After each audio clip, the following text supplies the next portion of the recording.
Si on a commis à thé, nous allons voir un salut langa. Naturellement, il fallait la komawa. Na kutana bino bandeko baleki na monde ba famille bazaliawa minga baliawa bazaba kulutangai ba yambaginga ta na komakiawa depuis les années 80 na ina ba 20 ans ba Roger baliawa mkuba fede azali encadrement ba resinga ndeni ya robwaka ba encadrenga pe ndeni ya okota kilasi et plus tard na aussi ba pima solo na cette ba société ndenge na ndenge bandeko pe bazwi misala ndenge na ndenge puis de kozonga na mboka ACP esalamaki na Kinshasa na vision d'abord. C'est une grande vision et basala nzambe to sakana bango babi na biso faut tout ça la partie babi pour soutenir tata Mokonzi na misala nyonso ya sali na misala ko azali ko sala pe na oya ko sala si. Et bien, ok, voilà, Azaline Deco, d'ailleurs, on a soutenu ce qui et c'est que ça la partie pour nous soutenir, on a reçu la makasi. Comme ça que dans la partie, la partie on a vu la biso, car la révélation, tant tout ça l'amour et on a mon pépé moro donc un beau kamobimba, nzambe moro a reçu la propagande. Et puis tant tout bandit, mais vraiment. On dirait tout le monde donc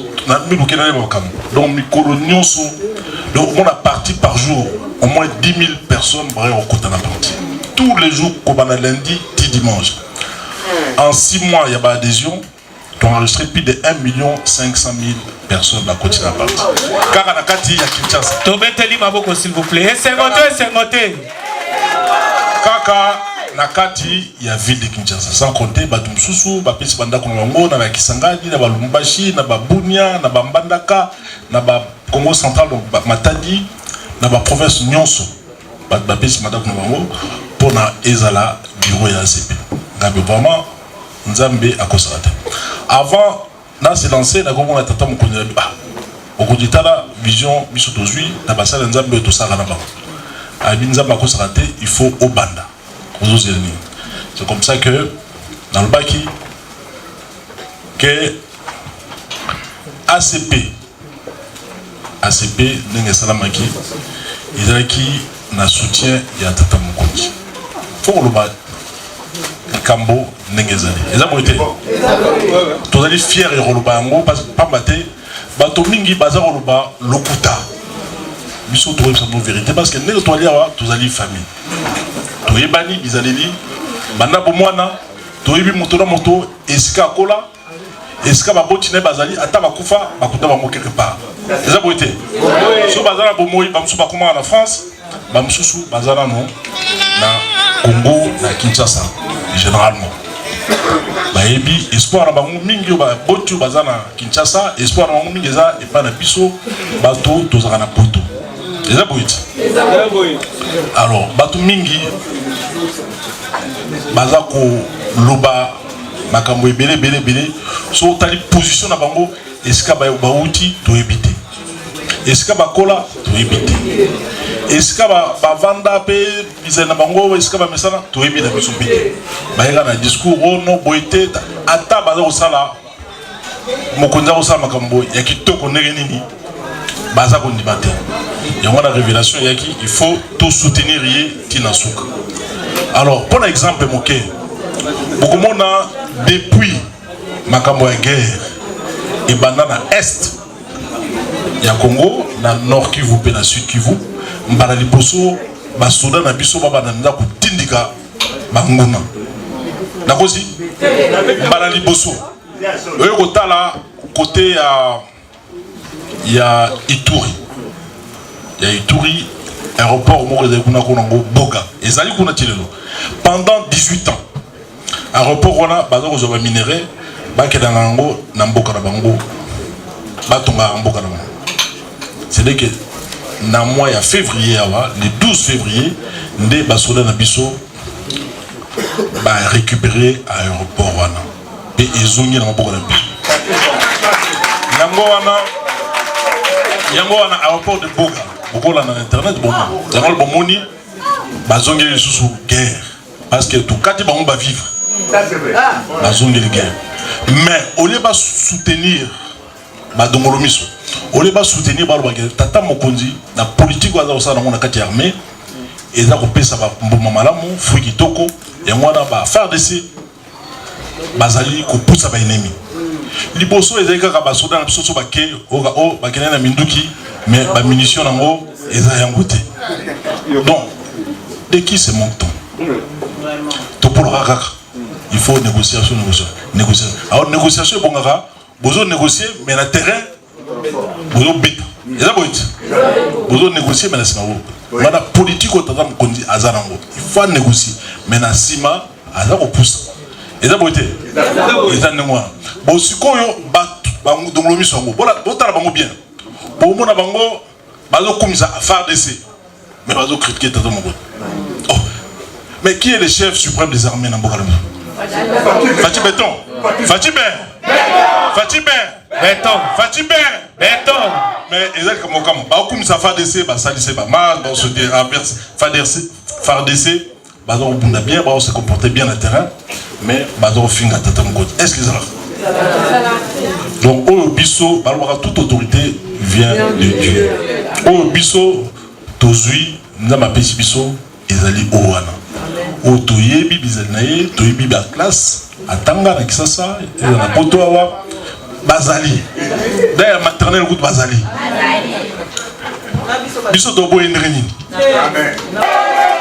donc biso nettoya sima ya Fati Béton ataba kena biso ndeni toza sima naye pamba te to ke sima naye to kolonga to na mutu mususu te yango na tango vision naye to ngaza mona kisasa Fati Béton aza mona kini il faut tout soutenir. Ngana Rose n'a jamais gouverneur na Kinshasa. Pe tokomi na ba élection. Na mona ba Durumo boye na ba Bandaes na ba. Babo bonne autorité morale s'il vous plaît. Ba Mbumbulu mo boye. Ba Rofioto la mbanga na Kinshasa. Ba Rofioto la mbanga na Kinshasa. Tokoli ngango. Ata bino moko bina so bovandi. Ba kulutu na biso ba forma biso na idéologie so ba vandi obi ma biso ba so kufa ba olela mabe Kinshasa et comment on boue yamana il faut to blender kin donc kin ndengana na maboko ya CP sima ya président de la République. Bon, ils vont venir vendre du vent. Balobana Lokoto, sans culture politique approfondie, n'importe qui peut être victime d'habiles manipulations. Donc, ceux qui ont la culture politique à ma capacité, politique et dans la nuance n'engana n'engé, et dans ma cambo bebo. Bah discours va couper ça. Ceux qui au commerce de la politique, au gros sopan. Mais bien on va bana qui. Bomona makambo n'engana n'engé. Bien on discours beaucoup te abandego boyeba ou aza boyakuna. Bomone même moi si nae abomba kaye. Ozomona bana nae abomba kaye. Abomba kabam. Ozomona bakoye ba discours n'engana n'engé tamsusu ennemi aza sima na bango. Mboka na biso touti na mikakata no belé. Toujours même chef d'état-major. Oya uta et pas monguna. Biso to na problème na ba Rwandete. Toza na problème na politique oyo président na bango ala osala na kata mboka. Eza boité.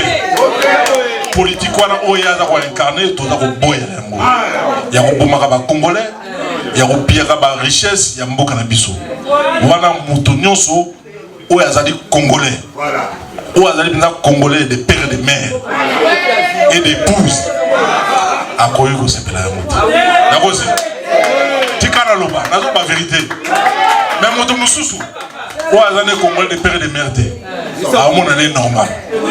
Tu vois? Mais oyo azali penza ke makila na ye euti na maman na papa.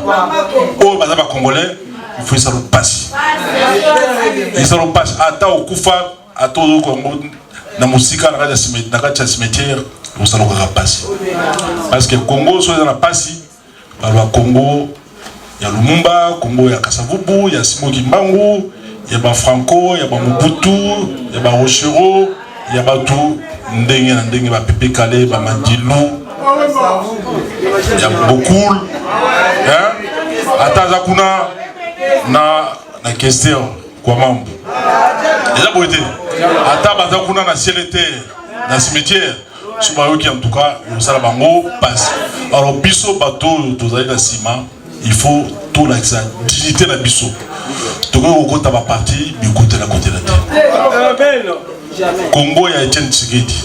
Akenda, Antika parti, Congolais, il y a un côté kuna. Pour y aller parti, il y a Boanya, Oyo et Bandi démocratie. Namboka de biso. ACP, il y a parti, il y a Congolais. Pour des Congolais, par des Congolais. Et ça se passe entre Congolais. Oya Boyangoa qui nous semble. Baboko, bonne autorité morale, s'il vous plaît. Parti Banamboka et Banamaka. Nakosi. Parce que moi, Namboka, soit ça, le Ronae, Azana Baye, Atanga Bango, l'école primaire, l'école maternelle, la secondaire et l'université. Basuswana. Bazana Bambot. Solo qui va masser en battant la gardienne, Bazat. L'école primaire, Bazat. Kakao, Boya Okamba Congo. Et Bonico, et Zaraou. Vraiment, il faut qu'on zonge Sabango na place na Bango. Bazana la place na Bango. Bamato est dans le mot qui est Kalungo. Bami sur le moment vendredi. Il faut qu'on zonge Sabango. Kozongi sabango na place de bango. Ma bateau na bango qui kalunga. Hein? Voilà. Alors, sikoyo tosali ACP objectif na biso ezali ndenge ba parti politique no sezalaka. Objectif na biso yali c'est la conquête du pouvoir. En ce qui concerne les élections présidentielles, tozana candidat na biso ezali Félix Antoine Tshisekedi. Pourquoi? Pourquoi? D'abord, à mon amboka, au biso toyebi des fonds en comble. Toyebi et bandeliti de deux. Misala a sali déjà. Dans l'expliqué bilan. Notre Kolobawa, sur le plan de l'intégrité territoriale, ils ont un gouvernement côté et ça là, Koleka, Oya Sali, la guerre. Va avancer, ils allaient significatif. Dans notre intégrité territoriale, Magambo, il y a guerre, Magambo, il faut protéger Mboka. Mboka, Nabiso, ils allaient na richesse mingi. Mboka, Nabiso, ils allaient Mboka, Moko, il y a richesse makasi. Ceux qui, Bozana Mboka, Nabino, ils allaient riches. Il faut protéger. Et là, pour être. Bon, le pango à bateau, bamvama na kina, bamvama ya potote, bamvama ya kina, au monde batie, ba mur talati likolo, hein, babakina bamboa, babakina milangi, ou bien na ba fille, ba combination méchant. Pour la nini, ba na lokotro, ba na nzimbu, hein, ba na ngenza ko, ba na mosolo, bazana mo patas. Mais ndako mbola au moins à protéger mon bénéfice. Mais biso sikoyo tozali na ndako ya riche, mais toujours protéger mon. C'est normal. Banguna baya ko protéger. Mais sikoyo fati beton à sa timbeli yango. Vous comprenez? Asi à timbeli yango. Ndako ya riche, il faut vous protéger.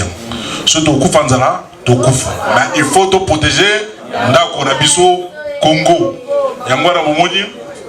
Il y a hymne national, il y a parti Nabiso, Tolobi, à nos vaillants soldats partis en guerre, l'amour sacré de la patrie plutôt vous guide. Et nous golba, à la soldats Nabiso bakinara guerre, bolingo ya solo ya mboko ya somi et guide bino et la guide bino nzela. le congolais, tout est banga, na hymne est parti. Et ça met un contexte moko mboka, ils en a bitumba. Na hymne est parti, tout le sous congolais, pour avoir la peur, nous devons affûter nos armes. Comme on enfuit une épée dans un fourreau, protégeons les Congo, notre grand trésor. Yamaloba, on a tchèque na kati ya hymne pour les Congolais, dans le contexte nini, tout ça qui parti. Congolais, tout le monde banga, il faut tout milengue. Ceux qui battent dans l'armée, il ne faut pas hésiter. Ceux qui battent dans l'armée, pour battre la mboka, il ne faut pas hésiter. Parce que dès que tu vas dire en français, les salaires de l'exil est ta mère. Les salaires de l'exil est ta mère. Motonioso alingi mbokanae ezamala mpon akende. Mais soit accueilli à kuti mboka mamburuzanga. Et ça passe pour akende. Donc vraiment, il faut Congolais tout font la mise. Tout font la mise d'abord pour nous battre la mboka. Ne pas confier le pays à n'importe qui. Le bien-être des Congolais est le socle de notre lutte. Donc, le bien-être des Congolais, donc le bien-être des Bissobans. Ils allaient motif. Il y a Bisso, il y a Robunda, il y a ACP pour l'émergence. Il y a Mboka na Bisso, il y a Bisso Moko. Alors, Tolobi, objectif, il y a parti Nyonso, il y a dit qu'on a une élection, qu'on gagne un siège na niveau du Parlement, ba ministre, ba PDG, pour ba membre de Mango, ba Misala. Mais tu es au tal. Tu dis, mais quand un camarade a commis ministre, tout au plus, a repéré ça 20-30 personnes Misala. Mais sur la ACP, nous avons l'avantage du nombre. Nous avons cet atout-là. Nous avons plusieurs atouts en ce qui concerne le nombre. Tout ça est belé. Ce qu'on trouve, ça va de Misala Ndegeni. C'est ça. C'est ça. Nous devons maintenant réfléchir. Tu es au là, na Mokoda Nzambi. Na Bible. Totali, na Genèse 1, 27. On dit Dieu créa l'homme à son image. Dieu créa l'homme à son image. C'est-à-dire que Dieu, Nzambe tanga sali moto, asali moto azala lokola ye. Azala petit Dieu. Azala démiurge. A kokape ko créer. Mais ko to créer batute. To créer misala, to créer bi on ndenge na mande basala ba créer misala, ba créer ba métro, basala biloko ndenge na ndenge. Population na bango baza ko retrouver bisopé. Nous devons changer de paradigme, nous devons changer de narratif pour biso ne tozali awa, tozali ebele. Na ils en Europe, ils là. Depuis Fatih Beton, aïe ba on dit respecter biso. Amen. Bah non c'est comme ça peu moins mingi, mais en tout cas changement et ça lui mon makasi.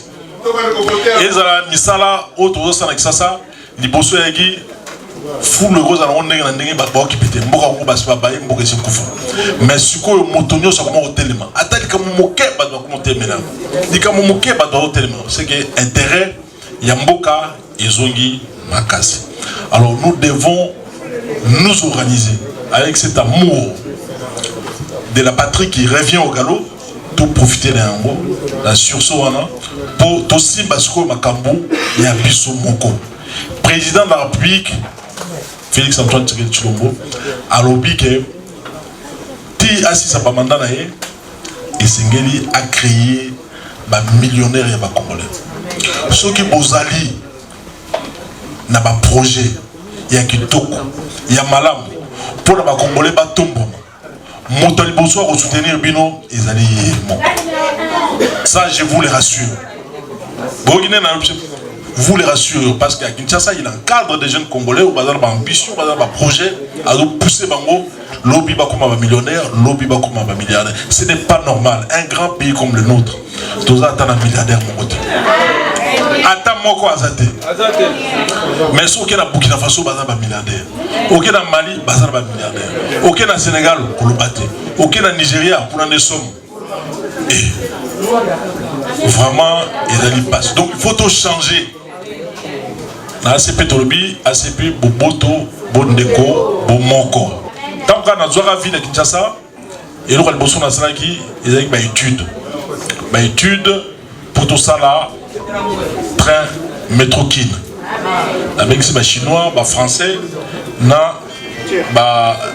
italien.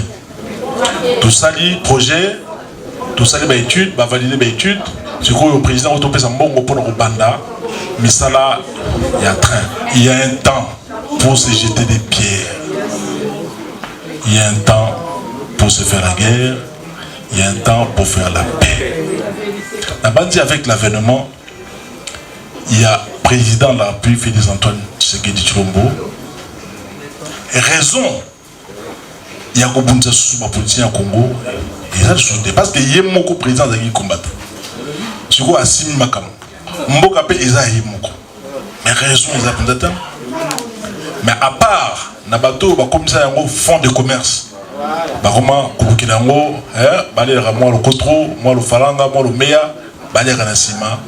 Tout est bien parce que comment on a passé sur dans Internet, dans les réseaux sociaux. Tout est bien. Mais ce que moi, on a pensé à Congo,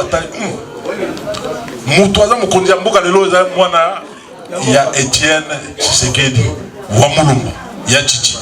Et là, bon, ce qui combattant au contre, pour soutenir Tata Mokonde Ekolo, na minute, il y a la capacité, et volonté, il y a aussi sa guerre et Congo. Parce que les gars qui, nous vendent na Gomo, pourquoi il y a quoi? Bisson de Pexi. Parce que dans le mission, on va l'appuyer. Hein? Donc, si vous avez la guerre, tout le monde a échec. Quand vous avez la reine, il faut protéger la reine. Vous avez le roi, il faut le protéger. Mais ceux qui sont posés au roi Napinou. Donc, si vous avez 4 Moutou, il y a encore là. Pour échouer dans la Oyo et Tikali. Armée, ils arrivent à passoire. Mais le temps est bon. Ils arrivent comme un mouqueté. Ils arrivent comme un mouqueté. Même 10 ans de mouquet. Donc il faut couper sa temps. Pour armée et bon. Bibundelia solo. Et Kotaramboka, bateau, bazongela, amour patriotique. Et ba dongolomi so nyonso ba infiltrer nyonso ba na kati ba bima na kati armée etikala ya bana ya mboka souci tata mokonzi azarango ezali yango. Mais il est temps de développer maintenant une relation politique avec lui, une relation pour comprendre et le koni na zo sala na kati ya mboka. Il est ça. Parce que sur le plan polémique, il est le véritable champion de l'évolution des agrégats macroéconomiques dans notre pays. Pour la première fois, depuis à Koutagi, ma réserve d'échange, il y a 700 millions de dollars. En si peu de temps, et comme il a 4 milliards. Wow. Mais l'adversaire,